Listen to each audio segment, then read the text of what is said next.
Epístola de Pedro, capítulo 2. Acho que não ligou. 1 Pedro, capítulo 2.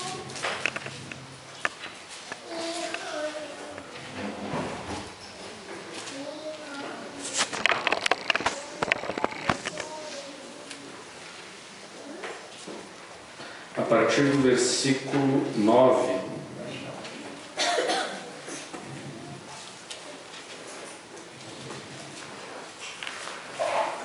Os irmãos encontraram? 1 Pedro, capítulo 2, versículos 9 e 10.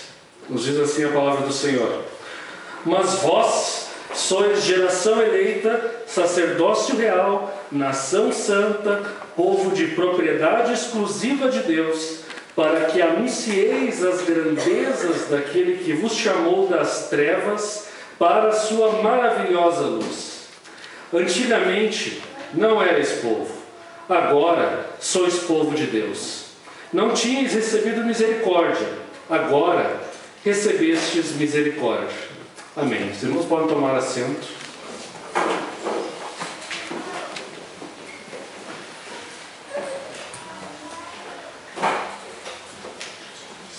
Nós, nessa noite, estamos, como já foi mencionado aqui ao longo do nosso culto, estamos iniciando uma pequena série de mensagens a respeito da igreja.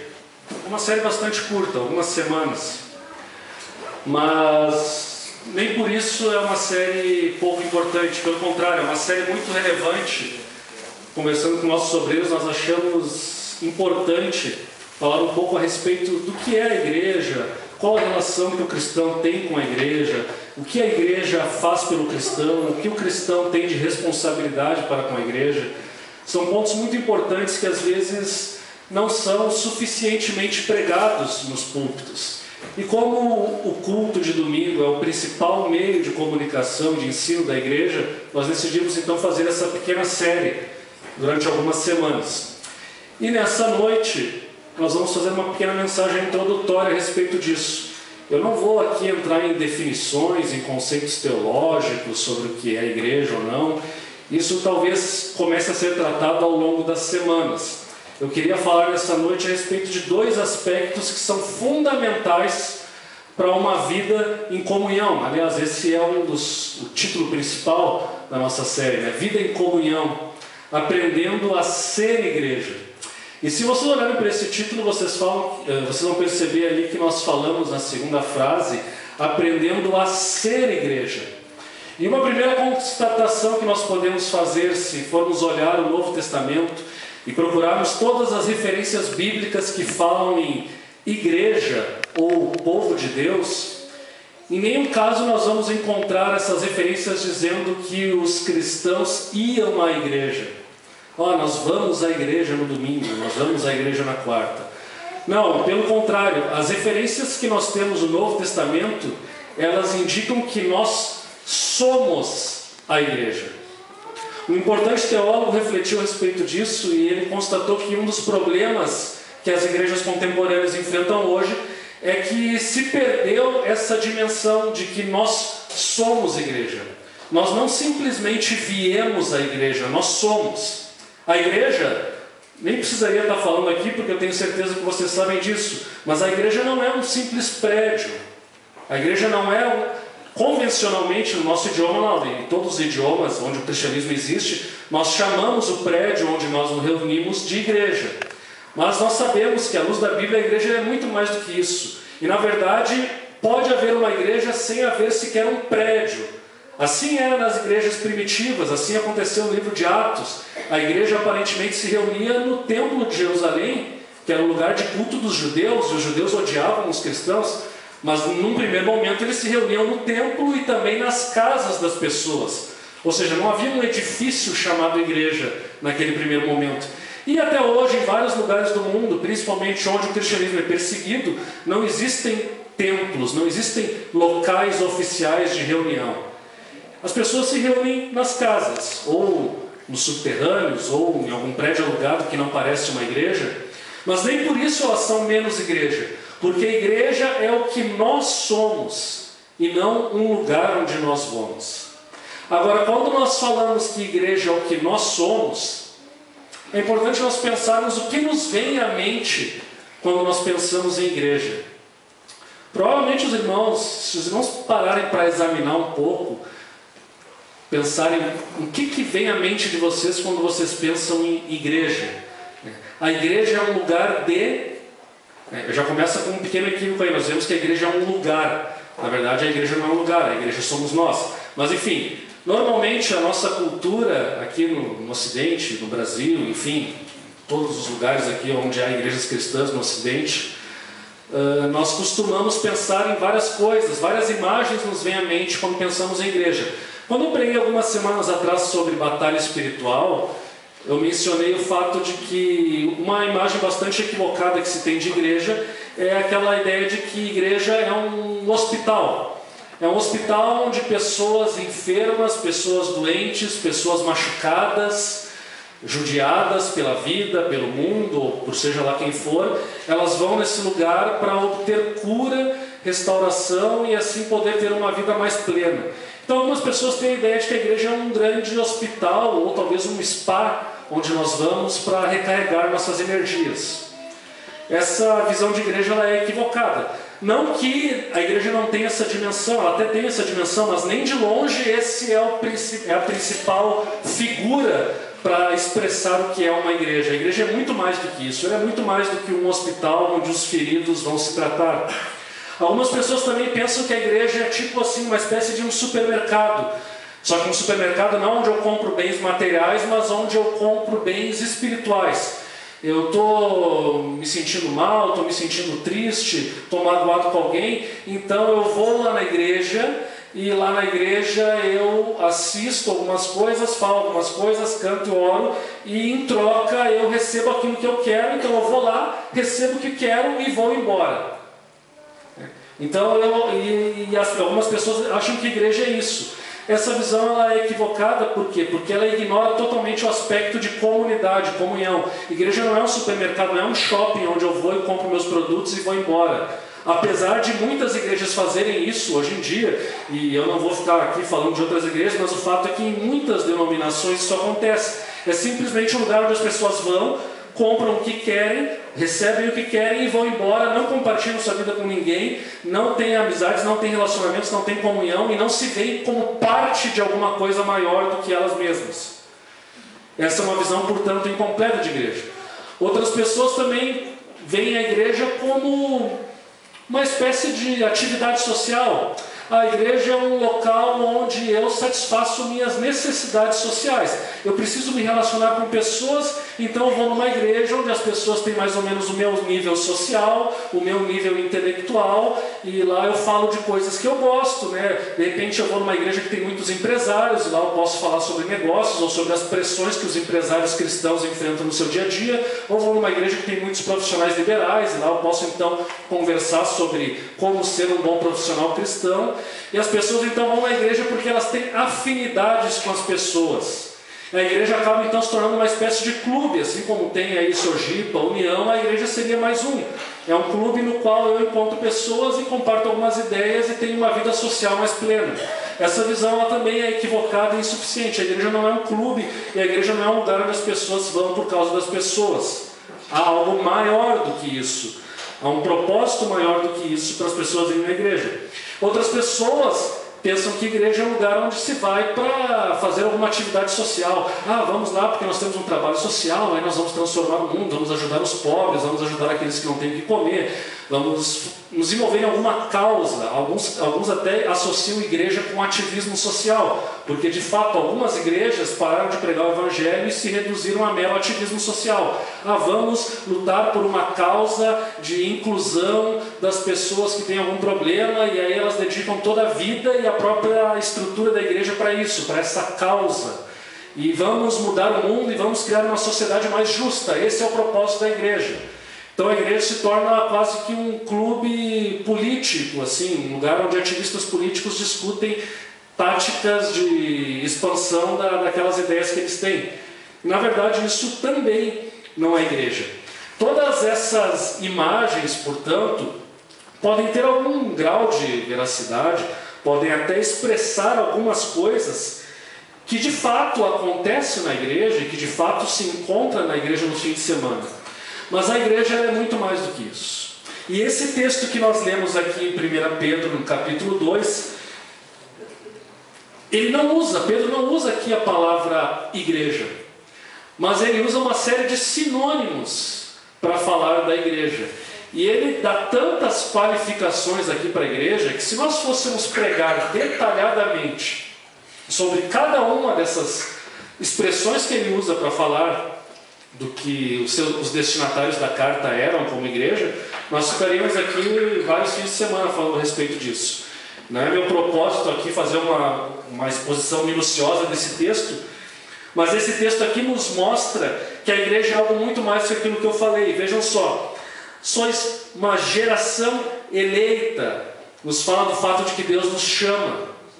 Sois sacerdócio real, isso nos fala do fato de que nós somos como sacerdotes. Qual é o papel do sacerdote? O sacerdote faz a intermediação entre o povo e Deus, ele está no meio.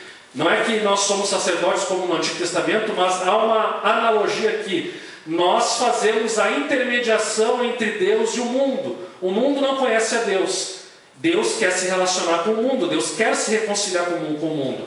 E como ele se reconcilia com o mundo? Por meio da sua igreja, que é um sacerdócio real. Também tem uma natureza de realeza aqui.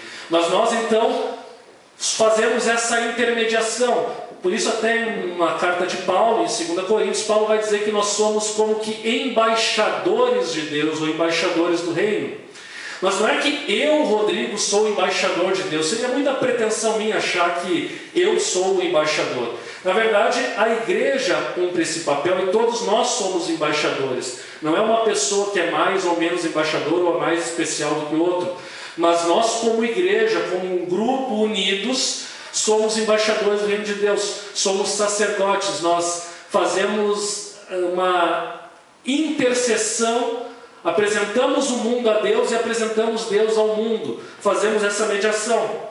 Mas não só isso, Pedro ele vai dizer que nós somos uma nação santa. Alguns vão dizer até povo santo. Santo por quê? Porque se nós... Aqui Pedro está fazendo alusão a várias passagens do Antigo Testamento, que nós não vamos ler aqui por uma questão de tempo. Mas, por exemplo, em Êxodo, quando Deus tira Israel do Egito, ele diz que Israel foi chamado para ser um povo santo no meio das nações que não conheciam Yahvé, não conheciam Jeová. Portanto, a igreja ela é também uma nação santa, ou seja, somos um povo que reflete o caráter santo de Deus. Quando o mundo olha para a igreja, ele deve enxergar a glória e a santidade de Deus.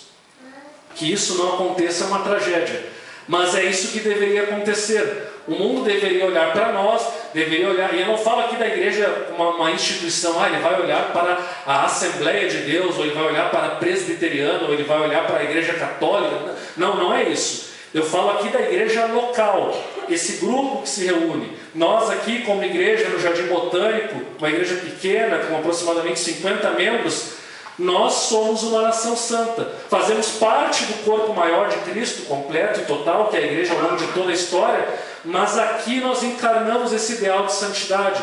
Portanto, o mundo, esse bairro ao nosso redor, deveria olhar para nós, principalmente quando nós estamos reunidos ou quando nós nos relacionamos uns com os outros, e deveria ver a santidade e a glória de Deus. Deveríamos refletir isso. E que bom quando nós conseguimos fazer isso. Mas não só isso. Pedro vai dizer que nós somos um povo de propriedade exclusiva de Deus. Pertencemos a Deus. Não pertencemos a nós mesmos. Nossa vida não mais pertence a nós. É um pouco, para uma pessoa que não conhece a Cristo, é um pouco difícil de aceitar o fato de que quando ela ingressa numa igreja, ela deve se submeter à autoridade e ao acompanhamento não do pastor em si, mas da igreja como um todo. A igreja é um povo escolhido de Deus e ela tem esse papel de, como povo escolhido de Deus, ela tem esse papel também de proteção mútua, de ajuda mútua entre cada um dos membros desse corpo que é propriedade exclusiva de Deus. Deus é o dono da igreja, Ele faz o que Ele quer com a igreja, Ele conduz a igreja para onde Ele quer, gostemos nós ou não, queiramos nós ou não. Deus está no controle de tudo.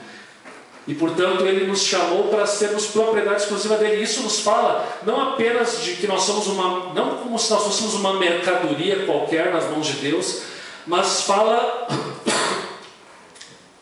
do amor que Deus tem pelo seu povo, pela sua igreja. Nós somos povo de Deus, e assim como Deus amava a nação de Israel, Deus ama a igreja, que é o novo Israel. A igreja e aqui eu já adianto algo que será falado ao longo dessa série, mas a igreja é o Israel de Deus restaurado. Israel fracassou em ser uma nação santa, um reino de sacerdotes, um povo exclusivo de Deus. Israel fracassou, e todo o Antigo Testamento nos narra a história desse fracasso de Israel como povo de Deus. Mas apesar de Israel ter fracassado, Deus não desistiu do seu povo, e Ele manda o seu Filho para formar um novo povo. Portanto, em Jesus Cristo, nós somos agora o novo Israel, nós somos uma nova nação, nós somos o povo de Deus, o verdadeiro povo de Deus, que inclui tanto judeus como não judeus, israelitas e não israelitas. Todos aqueles que estão unidos a Cristo pela fé são esse povo de propriedade exclusiva de Deus, que Deus amou porque Ele quis amar, como diz lá em Deuteronômio. Deus ama Israel não porque Israel é um povo numeroso, mas Ele ama porque Ele ama. Ponto. Eu amo porque amo. Não foi Israel que fez algo de bom, e não somos nós que fizemos algo de bom para Deus, mas mesmo assim, com toda a nossa maldade, perversidade e pecaminosidade, ainda assim Deus nos amou. E é por isso que nós estamos aqui hoje, e é por isso que nós nos reunimos aqui como corpo, como povo de propriedade exclusiva de Deus. Agora, se somos tudo isso, nação santa, reino de sacerdotes, povo de propriedade exclusiva de Deus, há um propósito, não apenas somos isso com um propósito. E vejam que então o versículo 9 vai continuar e vai dizer que nós somos tudo isso para que anunciemos as grandezas daquele que nos chamou das trevas para a sua maravilhosa luz. E vocês vão se lembrar que quando nós pregamos em Efésios, nós falamos que nós estávamos mortos, mas Deus na sua misericórdia nos deu vida, estando nós mortos. Isso foi obra da sua graça. E Pedro, ele retoma um conceito semelhante aqui. Deus nos chamou das trevas para a luz. Nós estávamos presos no reino de Satanás, no reino das trevas. Servíamos a Satanás mesmo que inconscientemente, mesmo que não sabendo. Nós servíamos aqueles que se opõem a Deus, aquele que se opõe a Deus. Mas Deus nos liberta dessa escravidão e nos chama para a sua luz. Portanto, o nosso propósito como igreja não é alcançar prosperidade, não é comprar um carro novo, não é ter uma família bonita e feliz com muitos filhos, não é o sucesso profissional, mas é anunciar as grandezas daquele que nos chamou das trevas para a sua maravilhosa luz. Aleluia. Esse é o nosso propósito, meus irmãos. Não há outro propósito para nós nos reunirmos aqui. É bem verdade que nós compartilhamos nossas necessidades, nossas dificuldades, nossas tristezas, e tudo isso é muito importante também, e é muito bom, e nós temos a oportunidade de fazer isso na quarta-feira, no nosso culto de oração, quando nós compartilhamos pessoalmente nossos problemas e oramos a respeito disso. Sim, de fato nós fazemos isso, mas o propósito maior da nossa reunião e da nossa aglomeração aqui não é nosso conforto, nem nosso bem-estar pessoal e próprio, mas é anunciar as grandezas daquele que nos chamou. Isso significa uma série de coisas que nós vamos falar ao longo das próximas semanas, mas esse é o propósito da igreja, em outras palavras. E de que maneira nós podemos cumprir esses propósitos? Podemos cumprir esses propósitos de anunciar corretamente as grandezas daquele que nos chamou, se nós formos igreja. E como que nós podemos ser igreja? Eu diria que, como eu falei, eu não vou definir o que é igreja, mas eu diria que há duas características, dois princípios fundamentais que nós temos que levar em consideração para sermos igreja, sermos uma igreja que vive uma vida autêntica em comunidade. O primeiro princípio é uma igreja que está centrada no Evangelho, ou, em outras palavras também, que é quase um sinônimo, ainda que não totalmente, na Palavra de Deus. Os grandes pregadores da Reforma Protestante aqui anos atrás ressaltaram isso, que a verdadeira igreja, ela existe onde a Palavra de Deus é pregada corretamente. Se não há pregação da Palavra, não há uma correta pregação da Palavra, não há uma igreja. Portanto, um elemento chave fundamental da igreja é a pregação da palavra e, em outras palavras, é o Evangelho. A igreja deve ser centrada no Evangelho. Mas aí talvez vocês perguntem, pastor, isso não significa que então a igreja é só centrada no Evangelho? Por que o senhor falou em duas coisas? O senhor está acrescentando algo ao Evangelho? Isso não seria uma heresia? Sim, acrescentar algo ao Evangelho seria uma heresia, seria errado. Nós não precisamos de nada além do Evangelho, nada além de Cristo.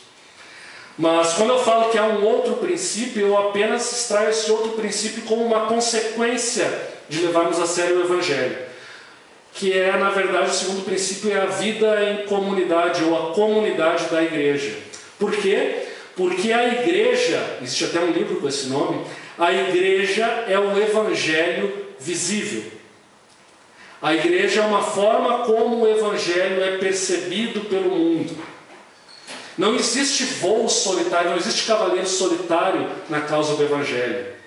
Algumas pessoas pensam, os desigrejados, ou pessoas que não se filiam a nenhuma igreja, não, elas pensam, não, o negócio é meu relacionamento direto com Deus, e eu falo de Jesus para os outros, e está tudo bem, e eu estou fazendo meu papel. Não está fazendo o seu papel.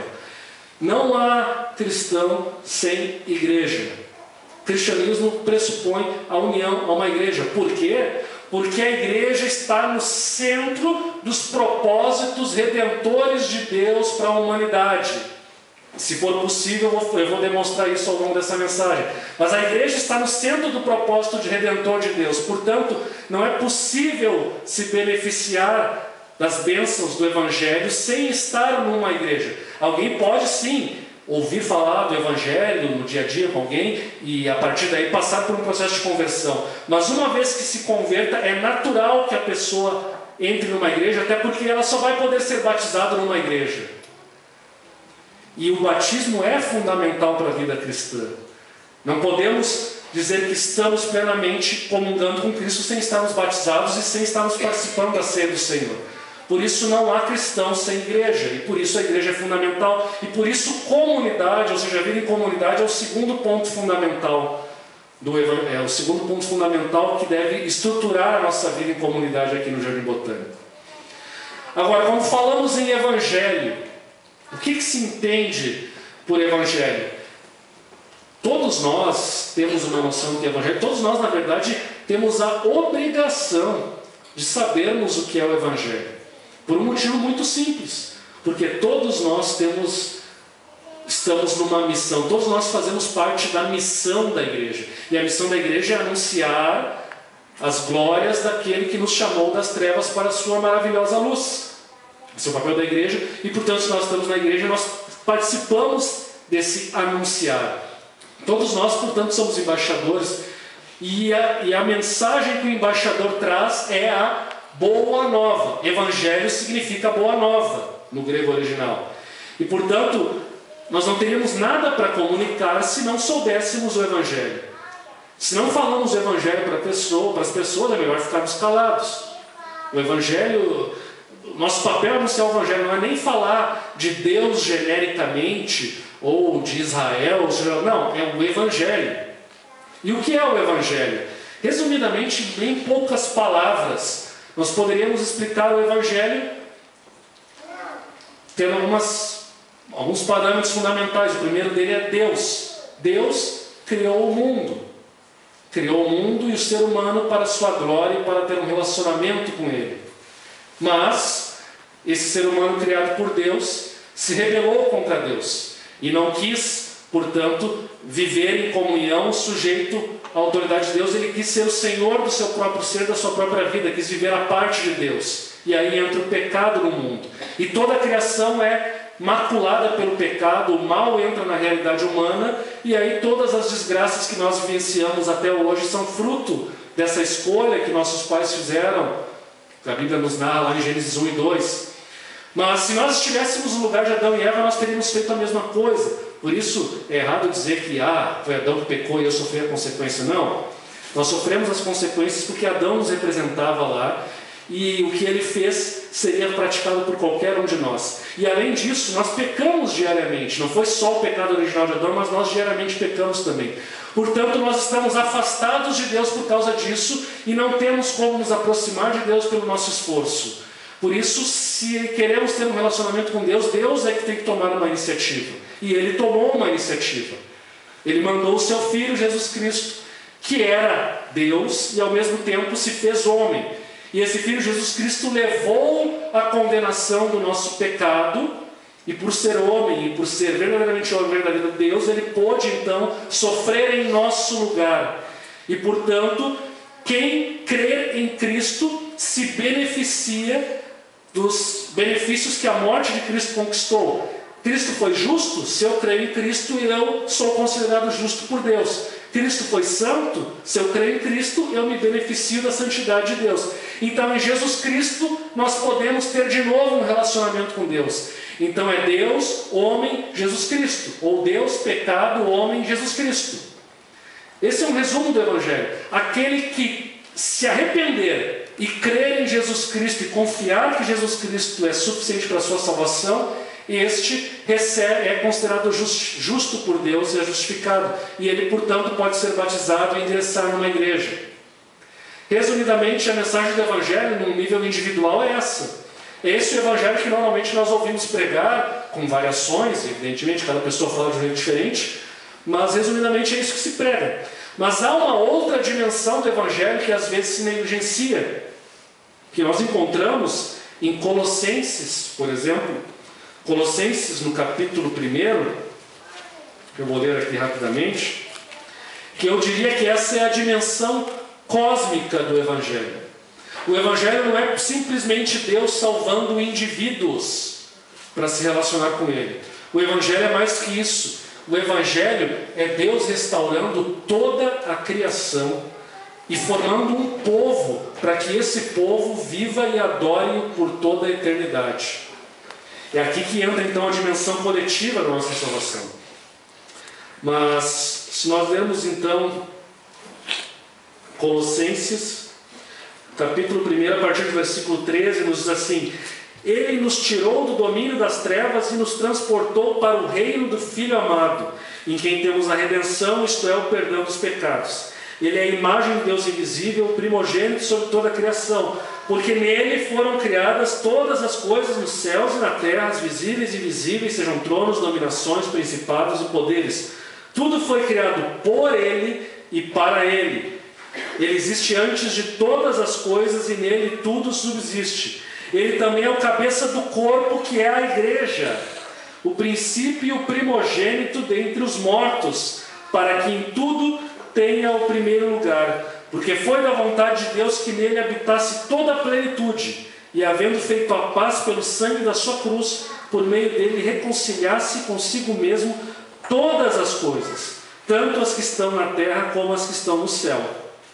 A vós que também no passado eres estrangeiros e inimigos no entendimento por causa das vossas obras mas agora ele vos reconciliou no corpo da sua carne pela morte, a fim de vos apresentar santos e culpáveis e irrepreensíveis diante dele, se é que permaneceis na fé, fundamentados e firmes, sem vos afastar da esperança do Evangelho que ouvistes e que foi pregado a toda criatura debaixo do céu, e da qual Paulo diz: perspectiva que é tão real e verdadeira como aquela que eu falei. É a perspectiva cósmica, ou seja, Deus criou um Deus trino que tinha um relacionamento perfeito desde a eternidade. Por isso dizemos que Ele é amor. Ele só pode ser amor porque Ele é trino, Ele não é um só. Porque amar pressupõe relacionar-se com alguém. Deus não poderia amar se não existisse outra pessoa. Se Deus é amor, Ele tem que ter amado desde a eternidade. Para Ele ter amado desde a eternidade, tem que haver alguém que existiu com Ele desde a eternidade. Portanto, Pai, Filho e Espírito Santo existem desde a eternidade e são amor. Por isso podemos dizer que Deus é amor. Esse Deus de amor, que é perfeito e que não necessitava de nada, resolveu, por um ato de amor, criar o mundo e criar a humanidade, o ser humano à sua imagem, para que esse ser humano representasse Deus nessa criação que o próprio Deus fez. O ser humano deveria governar a criação e deveríamos ter um mundo justo, onde as pessoas vivessem em comunidade e vivessem em harmonia. Mas o ser humano se rebelou contra Deus e, como consequência, a imagem de Deus no ser humano foi prejudicada e, portanto, agora o ser humano não governa mais a criação como deveria governar. Agora o ser humano oprime a criação, oprime a natureza, oprime os animais e oprime os próprios seres humanos. Agora as nossas relações já não são mais relações autênticas. Agora a relação de patrão e empregado é uma relação de conflito. A relação de marido e mulher muitas vezes é uma relação de conflito. A relação de pais e filhos tem conflito. A relação de rei e súditos ela tem conflito. Por quê? Por causa do pecado, que faz com que não seja mais possível ter uma vida em comunidade como deveria ser possível por meio da criação. Mas Deus não desiste. Deus resolve criar um povo para si, para que esse povo seja uma nova humanidade, a partir da qual ele restaure toda a criação e coloque o mundo em ordem novamente. E ele primeiro chama Abraão e diz que de Abraão sairia um povo. E desse povo, esse povo seria bênção para todas as nações. Como nós sabemos, Israel fracassou em ser bênção para todas as nações. Mas Deus ainda assim continuou com seus propósitos, porque ele, desse povo, trouxe o seu filho Jesus, que representa todo o povo de Deus. Jesus é o Israel restaurado. E esse Jesus, com sua morte e ressurreição, passou a congregar um novo povo de Deus, de uma nova humanidade, onde Israel fracassou. E nós, igreja, portanto, somos essa nova humanidade. Somos esse novo povo de Deus.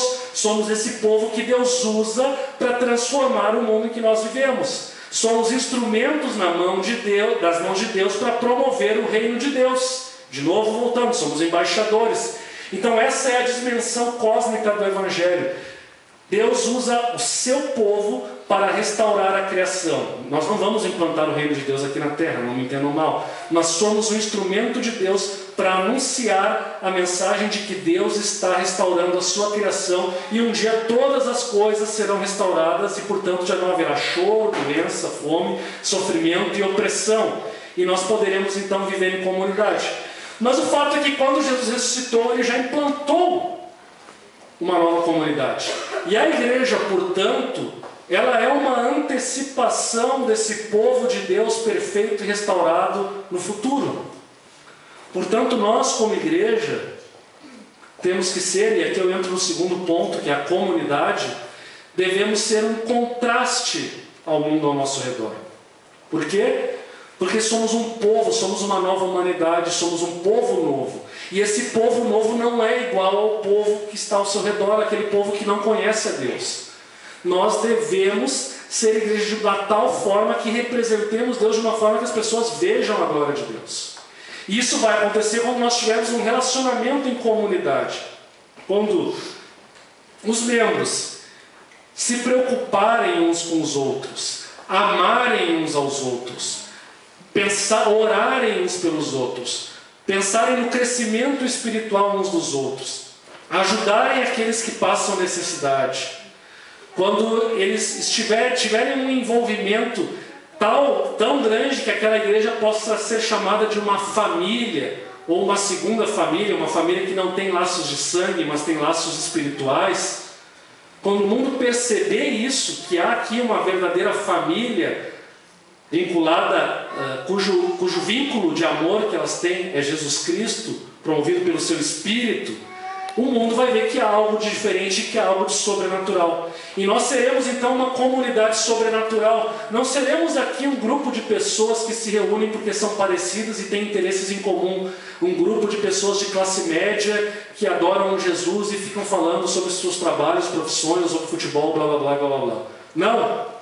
É um grupo que se une por causa de Jesus Cristo, e Jesus Cristo é o vínculo. E por isso tem pessoas pobres, ricas, ignorantes, cultas, brancos, negros, todas as raças. Não há discriminação, não há exclusão, porque o que nos une não é o que nós somos segundo o mundo, mas é o que nós somos em Cristo. Aleluia. E em Cristo nós somos um povo, somos uma comunidade. E se não formos comunidade, a mensagem do Evangelho não prosperará. Vejam bem, meus irmãos, não adianta eu falar do Evangelho lá no meu trabalho, para alguns amigos meus, e depois eu trazer esses meus amigos aqui e eles verem que na igreja aqui não se reflete nada daquilo que eu falei. Aquelas boas novas que eu falei parece que não é uma realidade na vida da igreja. Eu vou estar dando um mau testemunho ao trazer essa pessoa na igreja. Por isso, para que ele se convença, nós temos que, como igreja, sermos diferentes. Nós temos que manifestar essa vida em comunidade. Isso não é fácil. Na verdade, isso não é uma coisa natural nossa também.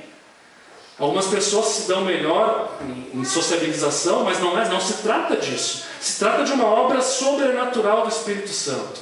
Portanto, nós temos que orar continuamente para que Deus faça essa obra sobrenatural em nosso meio.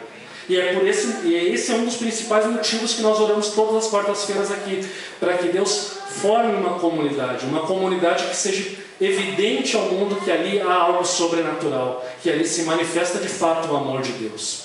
E eu queria então, para encerrar a nossa mensagem, fazer algumas aplicações de tudo isso que nós ouvimos, o que nós podemos aprender e praticar a respeito disso. E a primeira dessas aplicações é a seguinte: não venha para a igreja, não venha, seja igreja. Ao invés de simplesmente vir, seja, envolva-se, tenha comunhão com os irmãos, sirva. Estamos aqui para servirmos uns aos outros. E eu estou aqui para servir os irmãos, não estou aqui para mandar em ninguém, nem para impor a minha autoridade a ninguém. Não estou aqui para isso. Estou aqui para servir os irmãos e ajudar os irmãos, assim como também os irmãos me ajudam na minha caminhada de fé. Portanto, o nosso papel aqui não é simplesmente vir, participar passivamente, ouvir alguma coisa e depois irmos embora e receber o que eu queria e acabou. A igreja é muito mais do que isso. Portanto, a primeira coisa é: sejamos igreja. A igreja nos dá identidade. Quando falamos de Efésios, falamos da nossa identidade em Cristo. A igreja deve ser também a nossa identidade. Ser do Jardim Botânico deve ser algo que fale a respeito daquilo que nós somos. Quando alguém diga, o Rodrigo é do Botânico, isso deve falar algo a respeito de quem eu sou. Isso é ser igreja. Quando a igreja nos representa e diz o que nós somos, podemos ter certeza que nós estamos de fato sendo igreja, não apenas indo à igreja. Mas há um segundo ponto: aprenda, viva, aplique e pregue o Evangelho. O Evangelho é essencial para a igreja, como eu falei. Portanto, devemos viver o Evangelho. Devemos aprender o Evangelho se não sabemos, devemos viver o Evangelho, devemos pregar o Evangelho, devemos compartilhar o Evangelho com as pessoas que nos cercam, com pessoas que não conhecem a Cristo. Fazemos isso quando nós temos espaço para compartilhar o Evangelho com nossos amigos, com nossos colegas de trabalho, com nossos vizinhos, quem sabe com nossos parentes. Nós aproveitamos essas chances ou nós negligenciamos as chances que às vezes Deus nos dá? Vejam, hoje não é muito fácil ter chance de compartilhar o Evangelho, as pessoas não têm interesse em ouvir. Mas às vezes essas oportunidades aparecem. E quando elas aparecem, nós compartilhamos. Viver o Evangelho é também compartilhar o Evangelho, porque o Evangelho é uma mensagem de missão. Ide por todo mundo pregar o Evangelho, é o que está nas Escrituras. Portanto, é nosso papel como igreja compartilhar o Evangelho. Compartilhe, portanto, o Evangelho com quem você conhece. Terceiro, fundamente sua vida na palavra de Deus, não em experiências sobrenaturais, ou de terceiros, ou em sonhos, ou mesmo na razão humana. Na nossa sociedade de hoje, as pessoas guiam as suas vidas ou de uma maneira muito racional. Não, isso seria imprudente da minha parte. Não, o envolvimento com a igreja seria imprudente, eu tenho outras coisas para fazer, eu não posso dedicar tempo para a igreja, nem posso dedicar tempo para orar, nem tempo para aprender a Bíblia ou para evangelizar, porque isso não vai me fazer muito bem. Quer dizer, é se deixar guiar pela razão. Ou, em outros casos, as pessoas se deixam guiar pelas experiências ou pelos sonhos e até por falsas profecias. Tu vai ser isso, se fizer aquilo. E quando se vê, essas profecias são falsas. Mas o nosso guia seguro é esse. É a palavra de Deus. Uma igreja saudável é uma igreja centrada na palavra, centrada no Evangelho. Portanto, oriente sua vida pela palavra, oriente sua vida pelo Evangelho. Não oriente sua vida por um guru. Não existe guru. Guru é coisa da Índia, de outras religiões. Não existe guru espiritual no cristianismo. O nosso guia espiritual é a palavra de Deus. E os irmãos que nos ajudam a interpretar a palavra de Deus. Mas o fato é que nós precisamos nos deixar orientar pela palavra de Deus e por mais nada. Que ela possa guiar a nossa vida no dia a dia, mais do que a razão e mais do que nossos sentimentos. 4. Na verdade eu já falei isso no início, mas envolva-se e sirva a igreja ao invés de simplesmente consumir e esperar receber algo. Muitas pessoas vêm à igreja querendo receber algo, mas não querem se envolver com a igreja. Isso é um ponto fundamental. Nós já recebemos algo, que é Cristo, que é o Evangelho. Não pode haver nada maior do que isso. Não pode haver nada maior do que a salvação que nós recebemos em Cristo Jesus. E se nós recebemos algo, não existe nada maior, como que nós podemos ser gratos a isso? Uma das principais maneiras de demonstrarmos a nossa gratidão, além de ter uma vida que agrada a Deus, é servir na nossa igreja. Que possamos então servir, que possamos, ao invés de nos preocuparmos só com o nosso umbigo, com o nosso problema, possamos também nos preocupar com a nossa comunidade, possamos nos preocupar com a nossa igreja, possamos nos preocupar com a causa do Evangelho, com a causa do reino. O Evangelho, ele exige de nós esse envolvimento. E veja, eu não falo aqui de nada totalitário, eu não estou dizendo aqui que tem que se meter na vida uns dos outros, não é nada disso. Mas a vida cristã envolve esse compartilhar e envolve esse serviço, envolve servir o nosso próximo, envolve servir aqueles nossos irmãos que têm necessidade. Por isso, as decisões que nós tomamos deveriam ser tomadas levando em consideração a igreja. Será que a minha escolha do que eu vou fazer, de como eu vou trabalhar, de quantas horas eu vou trabalhar, de como eu vou estudar, será que eu levo em consideração a igreja de Deus para tomar essas decisões? É um pouco radical isso que eu estou falando. Mas nós deveríamos sim levar em consideração a nossa igreja local quando tomamos decisões da nossa vida. Deveríamos levar isso em consideração. Para que dessa forma pudéssemos servir a nossa igreja da melhor maneira possível. E não estou aqui dizendo que as pessoas devem largar tudo para vir para a igreja, não é isso. Mas devemos levar em consideração a nossa igreja quando tomamos decisões. 5, assuma a responsabilidade com seus irmãos. Assuma. Talvez tenha algum casal que precise compartilhar alguma coisa que esteja passando. Talvez algum irmão esteja passando por uma necessidade ou financeira, ou sentimental, algum problema na família. Enfim, seria muito bom que nós conseguíssemos, entre nós, desenvolver uma cultura de discipulado. Não aquela coisa formal, tudo planejado, um programa de discipulado, mas uma cultura informal no qual as pessoas se ajudam mutuamente, no qual nós nos preocupamos com a vida dos nossos irmãos. Como é que está a tua vida espiritual, meu irmão? Como é que está? Tem conseguido orar? Tem tido alguma luta? Tem tido alguma dificuldade? Quer que eu ore por alguma coisa? O que eu posso fazer por ti? Como que está aquela tua luta contra aquele pecado? Tem conseguido vencer? Tem conseguido resistir? Isso é vida em comunidade. É por formas como essa que nós demonstramos o amor de Deus. É um pouco difícil desenvolver esse hábito, mas é um desafio que nós temos aqui, desenvolver essa cultura de discipulado e de ajuda mútua. É por isso que somos igreja. Não somos apenas um aglomerado de pessoas, como no estádio de futebol. Vai no estádio de futebol, é um aglomerado de pessoas que está ali para ver um jogo de futebol e torcer junto, que até se abraçam junto quando saem gol, mas depois saem como se nada tivesse acontecido, nunca mais vê aquelas pessoas, não tem nenhum relacionamento com elas. Igreja não é um estádio de futebol, nós não estamos aqui torcendo com um time de futebol. A igreja é muito mais do que isso. Portanto, deveríamos ter um envolvimento maior uns com os outros. 6, deixe que o Evangelho determine suas prioridades. O Evangelho não é tudo, digamos assim. O que eu quero dizer com isso é que o Evangelho não é uma filosofia que explica todos os problemas, mas o Evangelho é um princípio fundamental que se aplica a tudo na nossa vida. O Evangelho se aplica sim ao nosso casamento, o Evangelho se aplica sim ao relacionamento de pais e filhos, o Evangelho se aplica sim no meu trabalho, na forma como eu trabalho, o Evangelho se aplica sim no meu relacionamento com meus amigos. o Evangelho se aplica a tudo que nós fazemos. Que possamos então aplicar o Evangelho na nossa vida, no dia a dia, e em todas as coisas que fazemos. Que ao invés de perguntar como que Deus se encaixa na minha vida, como que eu posso encaixar Deus nos meus planos, que a pergunta seja o contrário: como que eu posso me encaixar nos planos de Deus? Como que eu posso me encaixar na missão de Deus no mundo?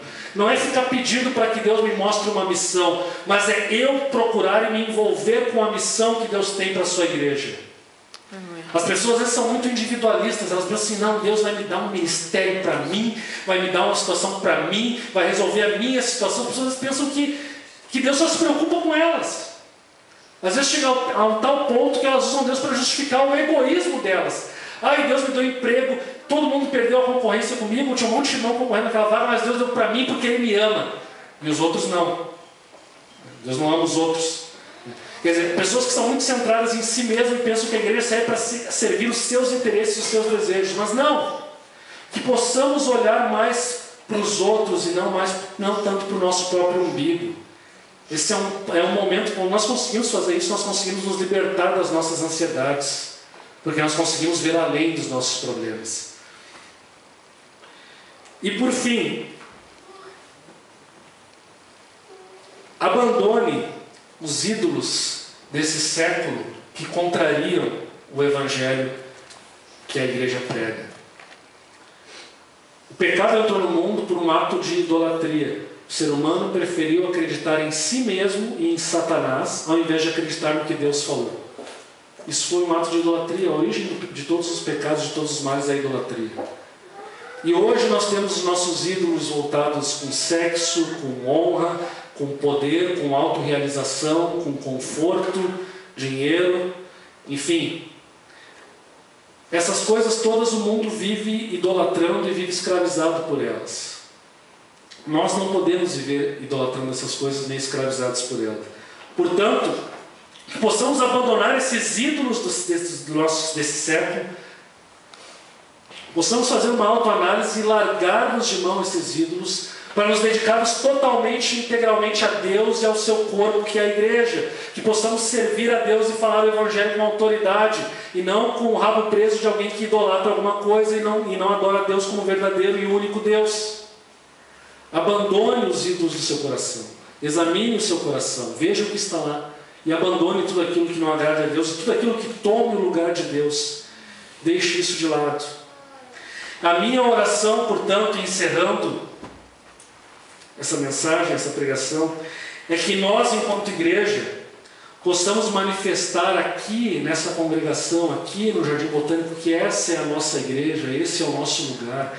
Que aqui nós possamos demonstrar aquilo que está lá em Atos, capítulo 2, quando a gente vê a igreja que manifestava o poder de Deus, uma igreja que manifestava a generosidade, que compartilhava o que tinha, uma igreja que mostrava uma vida em comunidade, que estava junto com bastante frequência, e uma igreja que expressava e que era evidente que tinha uma alegria e gratidão a Deus por tudo que tinha recebido de Deus, apesar de estar sendo perseguida pelos judeus. Desculpe, irmãos, mas aquela igreja do Novo Testamento era perseguida, mas ela expressava alegria e gratidão a Deus. Por quê? Porque ela sabia que tinha algo maior. Eles não deixavam de se congregar por causa das dificuldades, mas eles estavam juntos e unidos. E o que aconteceu? O que a Bíblia diz que aconteceu? Os judeus viram aquilo, muitos viram e passaram a admirar os cristãos. A Bíblia nos fala que logo tinham 3.000 e logo já eram 5.000 os que creram, em um intervalo de tempo curtíssimo. Por quê? Porque esse testemunho público da igreja, daquela coletividade, foi algo que chamou a atenção dos judeus e trouxe muitos a Cristo. Que, portanto, nosso testemunho faça o mesmo. Que possamos, como a igreja de Atos, testemunhar esse amor, essa comunhão, esse cuidado, esse poder e essa centralidade do Evangelho em nossas vidas individuais e em nossa vida como comunidade. Amém? Vamos orar. Nos colocamos em pé. Essa é uma mensagem que ela é para toda a igreja, para todos. E eu queria orar com toda a igreja aqui. Queria que você agora, nesse momento, que nós pudéssemos orar, que você pensasse um pouco a respeito disso, pensasse a respeito da sua situação, do seu relacionamento com a igreja, do seu relacionamento com o Evangelho também, que é o fundamento da igreja e da vida em comunidade. Peça a Deus para que Deus coloque no seu coração uma forma de servir a igreja, de servir a casa de Deus e compartilhar esse Evangelho com os outros. Que Deus transforme o seu coração se você não tiver essa alegria de entender e compartilhar o Evangelho. Oremos, Deus. Pai amado, Tu nos tiraste, Senhor, das trevas para a Tua maravilhosa luz. Tu és um Deus grandioso, soberano, maravilhoso e eterno, Pai. É a Ti somente que nós devemos honra, louvor e adoração. Mas nós muitas vezes somos negligentes, negligenciamos o Teu Evangelho e o Teu povo, a igreja. Nós, sendo igreja, muitas vezes não conseguimos viver em comunidade como a Tua palavra nos fala que deveríamos viver. Não conseguimos encontrar na nossa vida comunitária aquele envolvimento, compromisso e alegria que a igreja primitiva tinha no passado. Não conseguimos nem sequer compartilhar o Teu Evangelho com as pessoas que nos cercam para colaborar na causa do Teu reino, Senhor. Falhamos em ser embaixadores, falhamos muitas vezes em renunciar aos nossos ídolos dos nossos corações. Muitas vezes falhamos, Senhor. Mas Tu és um Deus misericordioso, Tu nos chamaste, nos escolheste, nos colocastes aqui. E se estamos aqui, é porque estamos aqui para Te servir. Por isso nós oramos a Ti e pedimos nessa noite, Senhor, que o Teu Espírito desenvolva em nós esse amor pela Tua igreja, esse amor pelo Teu povo, esse amor pela Tua casa, Senhor. Que possamos amar, servir, que possamos amar nossos irmãos, que possamos servir nossos irmãos, nos envolvermos com nossos irmãos, que possamos cumprir nossa missão com o mundo, que possamos proclamar a grandeza do Teu amor para o mundo também, com coragem, com intrepidez, Senhor. E Tu realmente nos dê a coragem de fazer isso e nos dê a alegria de servir, Senhor. Que possamos servir não por obrigação, mas por alegria, porque somente Tu é digno de toda honra, todo louvor, toda glória e toda adoração, porque de Ti e para Ti são todas as coisas, Pai. Assim nós oramos e pedimos em nome de Teu Filho Jesus. Amém. Amém.